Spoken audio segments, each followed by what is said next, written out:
Good morning, my dear students. Today, I DP sir with some new questions on the topic life process for CBSE board students class 10th. Come and see some new questions. My first question is, what moves the food in digestive organs?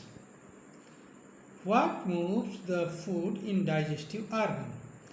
तो digestive system में हमारे अर्थात intestine में, oesophagus में, stomach में, इन जगहों पर food को मूव कौन कराता है?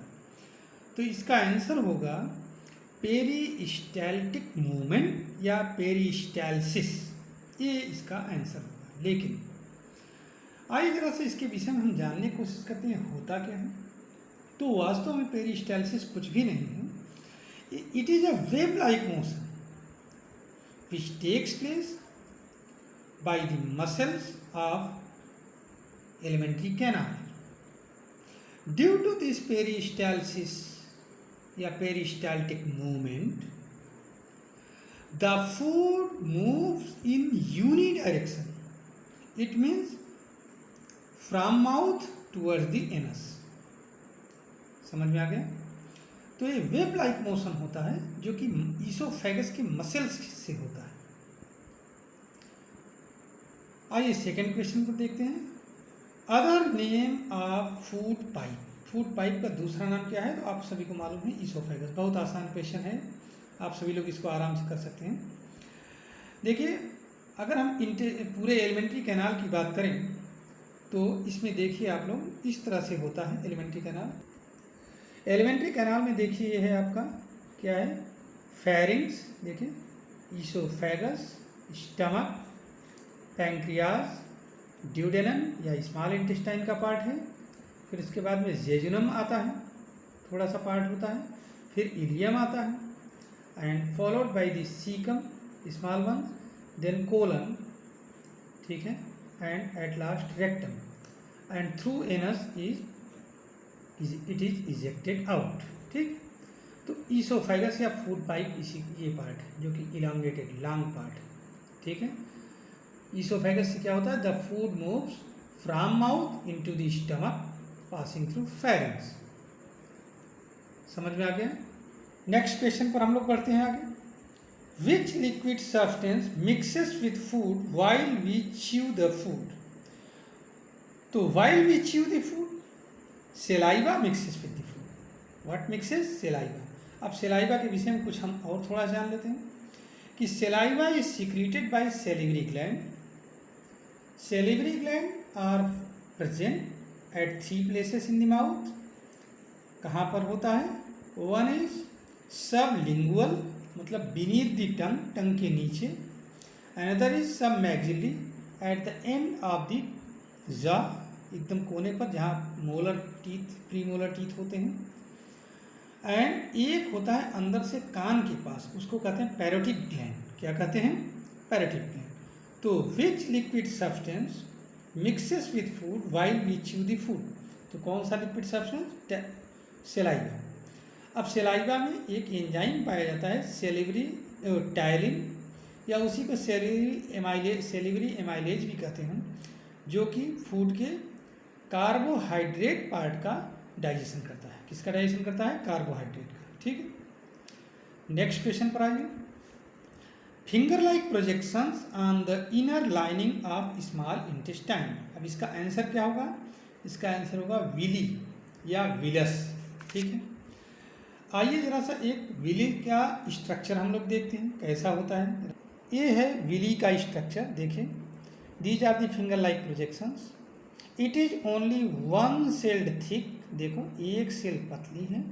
ठीक है, inside it what is present? Capillary of blood capillaries are present, in network of capillaries are present, and a lymph vessel that is known as lacteal, एक lymph vessel। ठीक है, जिसमें से आपको ये ध्यान रखना है कि पहली बात तो villi increases the surface area to facilitate more absorption of food. किसका? More absorption of. दूसरी बात क्या होता है कि the blood vessel absorb small molecules, जैसे कार्बोहाइड्रेट का, फैट का, प्रोटीन के जो स्मॉल मॉलिक्यूल्स हैं उनको तो ब्लड के अंदर एब्जॉर्ब कर लिया जाता है, but large fatty acid molecules are absorb by lacteals. ये लिम्फ वेसल में, ये जो पार्ट है लिम्फ वेसल के अंदर, इसके अंदर एब्जॉर्ब होते हैं, ठीक है, इसीलिए इसको लैक्टियल कहा जाता है। समझ में आ गया? तो ये है पूरा विली का स्ट्रक्चर, इसको आप ध्यान में रखेंगे, इसकी लेवलिंग को ध्यान में रखेंगे क्योंकि अक्सर पूछा जाता है। This is villi, single villus कहा जाता है, प्लूरल फॉर्म विली है, ये विली की वाल है, फिर लैक्टियल है देखो, and blood capillaries, artery and when, ठीक है, देखिए वेन, समझ में आ गया? तो मैं उम्मीद करता हूँ कि आपके समझ में आ गया होगा। नेक्स्ट क्वेश्चन देखते हैं हम लोग। Name the opening of human body through which undigested food is thrown out. तो अनडाइजेस्टेड फूड किसके थ्रू बाहर निकाला जाता है? अभी हमने स्ट्रक्चर में देखा है, एनस, रेक्टम, रेक्टम से एनस, तो एनस के थ्रू अनडाइजेस्टेड फूड को बाहर निकाला जाता है। देखिए एक बार फिर से आप लोग डायग्राम में, ए एनस, देखिए ये एनस है ना, एनस, रेक्टम, एनस, एनस के थ्रू ये बाहर निकाल दिया जाता है, ठीक है। Next question, name the biological catalyst which bring about digestion. तो बायोलॉजिकल कैटलिस्ट को तो कहा जाता है एंजाइम, क्या कहा जाता है? एंजाइम, लेकिन इसमें एक शब्द लगा दिया गया है bring about the digestion, digestion को जो करता है, तो उसका नाम क्या होगा ऐसे बायोलॉजिकल कैटलिस्ट का? Digestive enzyme. क्या? Digestive enzyme. अब इसमें कई टाइप के होते हैं, जैसे माउथ में क्या होता है? टायलिन एंजाइम होता है। आइए जरा सा हम एक एक कुछ एंजाइम्स के विषय में हम लोग देखते हैं और उनका फंक्शन भी देखते हैं, ठीक है। सी हियर, स्टार्च का डाइजेशन सेलेब्री एमाइलेज या इसी को टायलिन कहा जाता है, माल्टोज में होता है, 6.8 pH पर होता है, ठीक है, 7 से कम pH है तो एसिडिक pH लगभग हुआ। इसके बाद में एक एंजाइम और होता है जिसका नाम होता है पेप्सिन। क्या है? अब इसमें पेप्सिन का रिएक्शन नहीं दिया हुआ है, नहीं तो मैं आपको बताता। ये देखिए यहाँ पर, pepsin converts protein into peptones and proteases, इसी को प्रोटीएजेज एंड पेप्टोन्स, पेप्टोन्स को ही पेप्टाइड्स कहा जाता है, ठीक है। अब कुछ और भी रिएक्शंस हैं जिनको आप लोग देख सकते हैं एंजाइम। देखिए ये है, प्रोटीन्स, पेप्टोन्स एंड प्रोटीएजेज को ट्रिप्सिन और काइमोट्रिप्सिन और कार्बोक्सी पेप्टाइडेज, ट्रिप्सिन, काइमोट्रिप्सिन और कार्बोक्सी पेप्टाइडेज, एक इसमें डाइजेस्ट करता है डाईपेप्टाइड्स। फिर देखिए यहाँ पर पॉलीसैकेराइड्स या स्टार्च को एमाइलेज, पैंक्रियाटिक एमाइलेज है जो किस में कन्वर्ट करता है? डाईसैकेराइड्स में, देखिए डाईसैकेराइड्स में, है ना। फिर देखिए फैट को लाइपेज एंजाइम डाईग्लिसराइड्स में, और फर्दर जो है इसको मोनोग्लिसराइड्स में तोड़ दिया जाता है। न्यूक्लिक एसिड को न्यूक्लिएजेज एंजाइम होता है जो कि न्यूक्लियोटाइड्स में, और फर्दर न्यूक्लियोसाइड्स में तोड़ दिया जाता है। समझ में आया? इसी तरह से इंटेस्टाइनल जूस में भी कुछ एंजाइम्स होते हैं, देखिए जरा सा, डाईपेप्टाइड्स, डाईपेप्टाइडेज, डेजेज, देखिए एमिनो एसिड्स में। माल्टोज को माल्टेज एंजाइम के प्रेजेंस में ग्लूकोज में तोड़ दिया जाता है। लैक्टोज को लैक्टेज एंजाइम के प्रेजेंस में ग्लूकोज और गैलेक्टोज में तोड़ा जाता है। सुक्रोज को सुक्रेज एंजाइम के प्रेजेंस में ग्लूकोज एंड फ्रक्टोज में तोड़ा जाता है। देखिए है ना, ये इंटेस्टाइनल जूस के हार्मोन है जिसको एक नाम और दिया जाता है सक्कस इंटेरिकस। आगे आएगा इस पर क्वेश्चन तो देखेंगे। फिर देखिए न्यूक्लियोटाइड्स, न्यूक्लियोटाइडेज न्यूक्लियोसाइड्स में टूटता है। फिर न्यूक्लियोसाइडेज शुगर एंड बेस में तोड़ देता है। देखिए di and monoglyceride lipase enzyme होता है जो फैटी एसिड एंड ग्लिसरॉल में टूट जाता है। तो इस तरह से एंजाइम्स के प्रेजेंस में डाइजेशन, डिफरेंट सब्सटेंस का डाइजेशन होता है, ठीक है। अगेन देखिए, what is the role of vermiform appendix in human body. अब वर्मी फॉर्म अपेंडिक्स हमने आपको नहीं दिखाया था, उसके स्ट्रक्चर को आप लोग देखिए पहले डायग्राम में, तब फिर इस पर बात होगी। ये है वर्मी फॉर्म अपेंडिक्स, देखिए ये इंटेस्टाइन में ये छोटा सा है। एक्चुअल में ह्यूमन बॉडी में ये एक वेस्टिजियल ऑर्गन है, ठीक है, लेकिन ह्यूमन बॉडी में इसका कोई काम नहीं है। लेकिन जो रूमिनेंट्स होते हैं, जैसे गाय हो गई, काऊ, बफेलो, ये सब मतलब जो कडिंग एनिमल होते हैं, उनमें इसका काम होता है सेलुलोज का डाइजेशन करना। किसका डाइजेशन करना? सेलुलोज का डाइजेशन करना, ठीक है। तो इसका आंसर क्या होगा इस क्वेश्चन का? तो आंसर ये होगा कि in human being vermiform appendix has no function, has no role, no function. Next question पर देखिए, how does nutrition in parasites differ to those of the saprophyte? अब आइए यहाँ पर देखिए, हमें मालूम है कि पैरासाइट्स होस्ट के ऊपर रहते हैं, उनसे खाना लेते हैं, they take food from the host, digest it and utilise it according to their requirement. Saprophyte, अब देखिए ये पैरासाइट्स के विषय में ध्यान रखना है कि parasite lives on host, takes food from host, digest it, ठीक है, and utilise it according to its body. Saprophytes grows on dead and decaying organic matter. They breaks down the simple complex organic and inorganic substances into simple absorbable form with the help of enzymes secreted by their body outside of their body. कहाँ पर? Body के बाहर digestion करते हैं, ठीक है।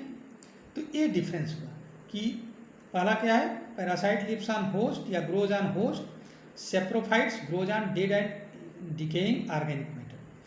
Parasites takes the food from the host and digest it, saprophyte digest the food outside their body, then absorb the nutrient according to their requirement, ठीक है। पैरासाइट्स में एग्जाम्पल क्या हुआ? कस्कुटा, एंड सेप्रोफाइट्स में एग्जाम्पल क्या हुआ? Fungus. बहुत सारे फंगस होते हैं, मशरूम सेप्रोफाइट होता है, ठीक। नेक्स्ट क्वेश्चन पर आइए, how does parasitic mode of nutrition is similar to holozoic mode of nutrition? अब पैरासिटिक होलोजोइक से कैसे सिमिलर है? तो सिमिलर इसलिए है कि in both the cases, in holozoic as well as in parasitic mode of nutrition, what is followed? Digestion. What is followed? Digestion is followed. Digestion takes place, ठीक है। It means ingestion, digestion, absorption, assimilation and egestion. These 5 steps are involved in all parasites as well as in holozoic mode of nutrition. Understood? तो ये similarity है. What is similar? Amoeba has no elementary canal, yet it shows holozoic mode of nutrition. How it is possible? तो सबसे पहले हमें मालूम होना चाहिए होलोजोइक मोड ऑफ न्यूट्रिशन क्या होता है। तो हमने अभी बताया holozoic mode of nutrition involves 5 step: ingestion, digestion, absorption, assimilation and egestion. तो अमीबा में एलिमेंट्री कैनाल नहीं होता है, लेकिन फिर भी ये फूड को किस फॉर्म में लेता है? फूड वैक्यूल के फॉर्म में। Then lysosome mixes with the food vacuole, mixes with the food in the food vacuole and digests it. The food vacuole with digesting food moves here and there, and according to requirement the amoeba cell absorbs the digested food and then undigested food is ejected out. The absorbed food is assimilated for the body. So like this there are many same steps are followed but in different way, because amoeba doesn't have elementary canal, ठीक, but all these steps, it means ingestion, digestion, absorption, assimilation and egestion is followed.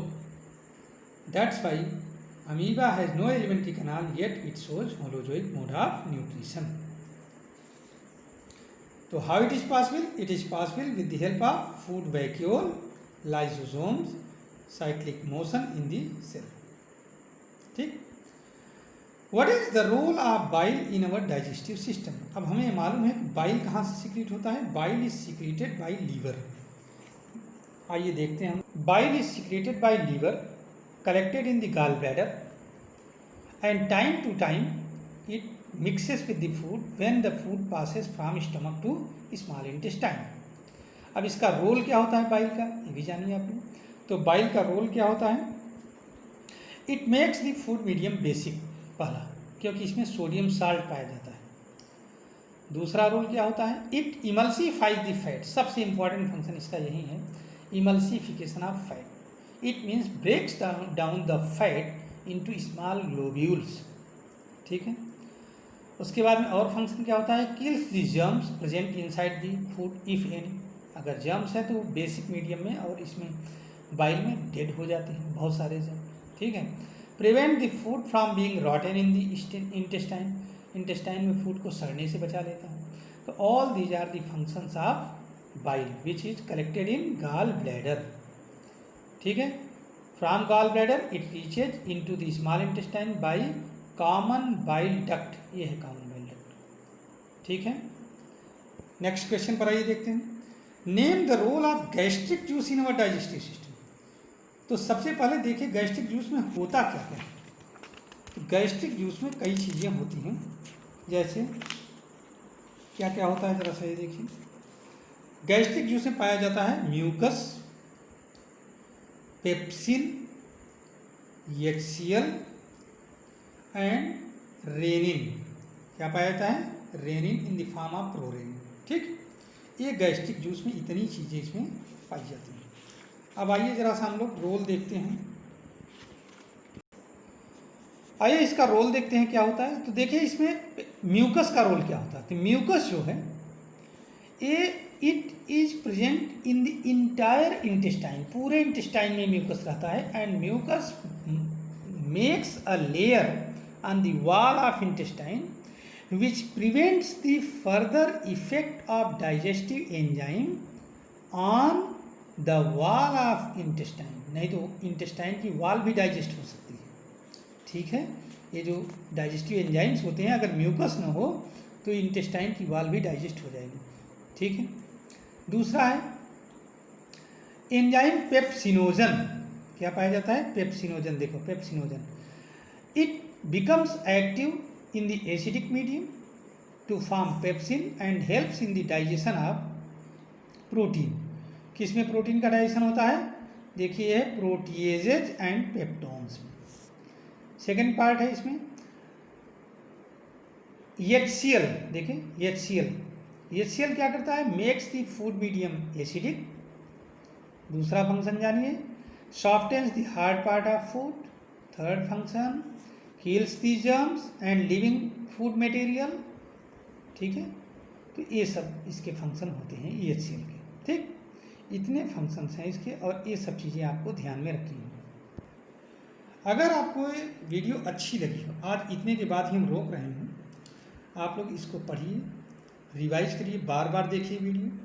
अगर आपको अच्छी लग रही हो तो आप इसको शेयर भी करिए और बेल आइकन इसका दबाइए, जिससे कि सब्सक्राइब हो जाए, तो जितने भी नए चैनल हम बनाएं, नए वीडियोज बनाएं, वो सब के सब आपके पास पहले पहुंच जाए, ठीक। Thank you, have a nice day, prepare your self, have a proper knowledge.